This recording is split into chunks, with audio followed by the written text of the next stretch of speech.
Today we're showing you a 2019 Kubota MX5400 tractor. It's a four-wheel drive tractor with the open operator station. Tractor has just over 300 hours on it. It's a very clean, very nice tractor. It does come with the balance of the factory warranty, which I believe runs into 2026.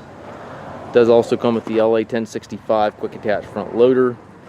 Skid steer style hookup here for your bucket connection. Bucket's in nice shape.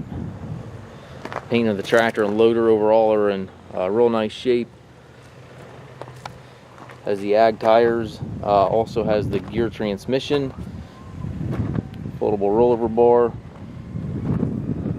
extendable 3-point arms, drawbar and top link are both on the tractor. Rear hydraulic outlet back here, and has stabilizer bars on both 3-point arms.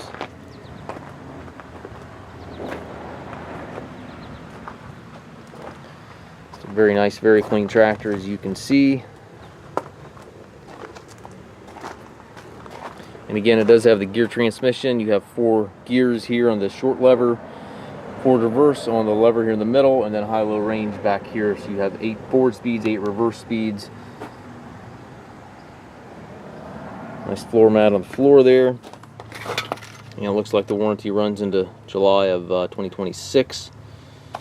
We do take trades. We also offer financing for qualified customers. We also can arrange delivery here within the U.S. If you have questions regarding this tractor or any of our other used tractors, please contact us at masttractor.com.